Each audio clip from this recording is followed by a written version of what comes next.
If you're an Xbox Series S owner, you're going to want to pay attention to this video, trust me. A lot of people talked a lot of smack about the Xbox Series S.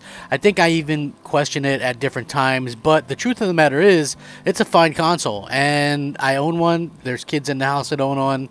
I think it makes perfect sense looking at how we've had issues securing parts to make the Series X and the PS5. So when you look at things now, a little bit later into the generation, it's easy to see that Microsoft actually had a really good plan going forward, and not enough people gave them enough credit for being that forward thinking, right? So us as hardcore gamers have a hard time of picturing games for anybody else or something made for anybody else besides us, right? That's why when you look at Microsoft's not E3, you see that, you know, there were people that claimed it was really bad. And even for me personally as a hardcore gamer, there was some moments in there where I kind of questioned it. I'm like, you know, this is so bad. Ugh. But the thing is, when you actually step back and you allow yourself to look at things from a different perspective and you go, okay, well, all those games weren't for me, but I'm not the only type of gamer in the world. And these companies have a job to get as many games out there as possible for as wide an audience as possible. So I think that's something that, you know, Microsoft has been doing well. Now, the Xbox Series S, I think, is going to be key important when we go forward into after the Activision buyout becomes official. Imagine this, right? You're going to see an Xbox Series S, maybe $250 at that point. You know, Call of Duty in Game Pass day one. That's a crazy value, you know, like you're going to be able to get to do that. And think about this. Okay, the Series S is going to pick up even more steam after all of the cross-gen stuff is over. So pretty much after this year, you're not going to be able to play the new games unless you have a new console. PS5 might still be hard to come by. Xbox Series X might still be hard to come by. It becomes a very attractive option. You know, I've seen them sell for as low as $250. You know, you pick up some Game Pass, you're playing Call of Duty that year. You know, I think that that's pretty cool the way that they've kind of been able to do that and get these things out there. Now, in terms of this information, improving the Xbox Series S is going to go a long way, because a lot of people were commenting and like to do the comparisons and stuff like that.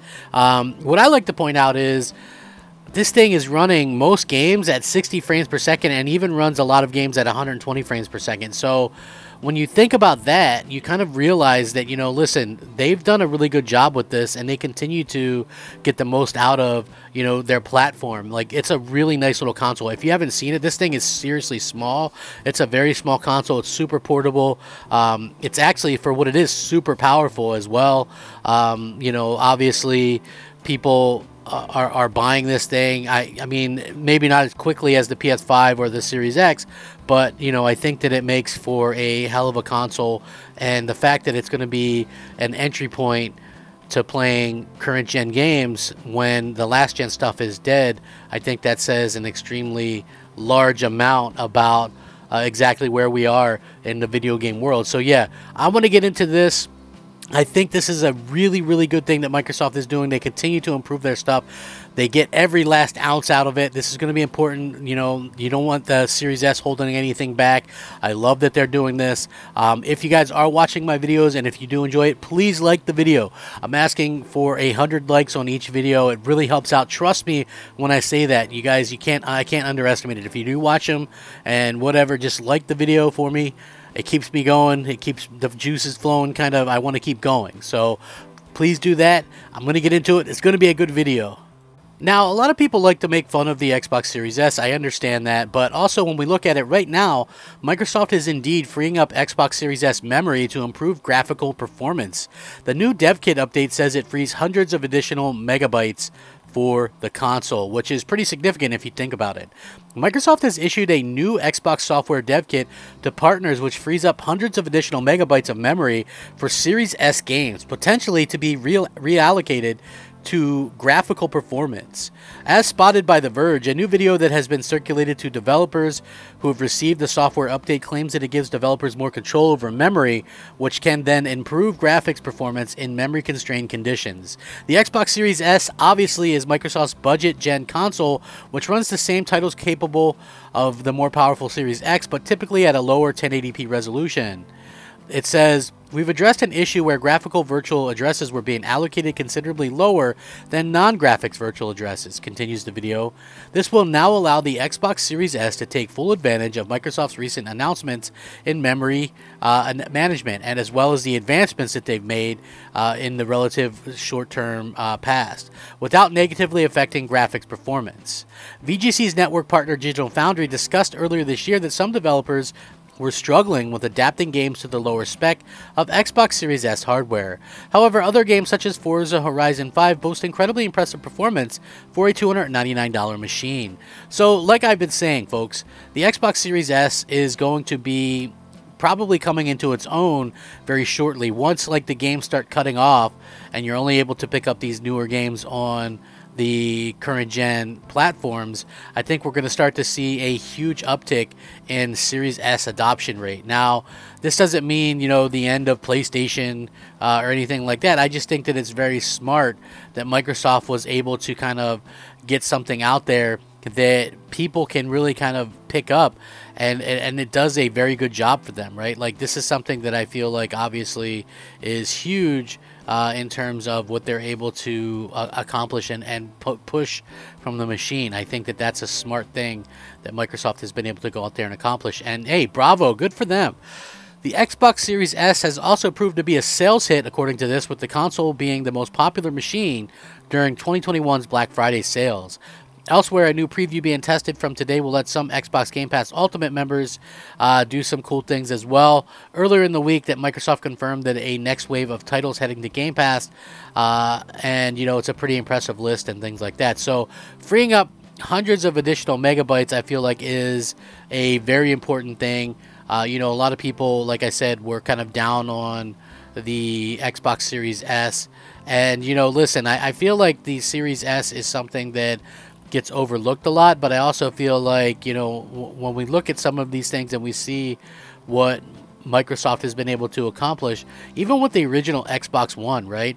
I think the Xbox One, didn't that put out Gears of War 4 at 1080p? Like, I mean, when you think about things like that, I think it's pretty incredible what they were able to accomplish. So yeah, they're able to accomplish so much, and they're able to kind of get these things out and do, you know, something so hilariously awesome. You know, like, I know it's not for everybody. I know sometimes people will probably look at stuff like this and go, oh, well, maybe you're overselling it. Is this the tools all over again? No, it's a totally different scenario. I just feel like, you know, Microsoft has really gone out of their way to make sure that they have a console that's going to be able to stick up to the rigors of the rest of the generation, right? So getting this type of update less than 2 years in means that they're going to be able to take full advantage of it going forward, and we're going to be able to get, you know, some great stuff from them without it holding back anything. So yeah, I think that's really awesome that Microsoft is able to accomplish that. And I also think, you know, listen, it's smart. You know, you go out there and you get these things kind of announced a certain way, and you know, I think honestly, you know, what does this mean for Sony? I think Sony maybe regrets not having a much cheaper option. I mean, yeah, they have the discless PS5, but it's still $100 and sometimes $150 more than the Xbox Series S. And like I said, once Call of Duty starts hitting, you know, it's going to be an attractive option. Look, it's going to be an attractive option even for PlayStation 5 gamers that maybe want to play Fable when it comes out, or Perfect Dark, or Starfield, or, you know what I'm saying, and they don't want to spend another $550 on a whole nother, you know, you can spend half that, get a Game Pass subscription, boom, boom, boom, you're in like Flint. I'm telling you, this is genius level stuff that they're doing, and it makes just all the sense in the world. I'm very, very much happy and excited by the way that Microsoft has been able to go out there and, you know, get this stuff up and running. You know, like, congratulations to them, because wow, they've really kind of nailed it, especially coming off of last generation where things weren't exactly going their way. You know, they could have easily folded. They could have easily, you know, done something drastic and left the game industry. You know, like the fact that they stuck around and the fact that they're doing so well, I think it really just goes to show you how amazing and how forward thinking they've been this entire time. So, you know, it's been really cool to see that. With that being said, if you guys enjoy watching my content, please like the video. It helps it to be seen and it helps the channel to grow. I very much do appreciate it, each and every one of you. Please help me out. I enjoy doing these videos. I want to keep doing the videos, even if I can't podcast like I used to. So, thank you guys very much. Rack 'em up, fact 'em up, crap gamer 'em up. Crap gamer out.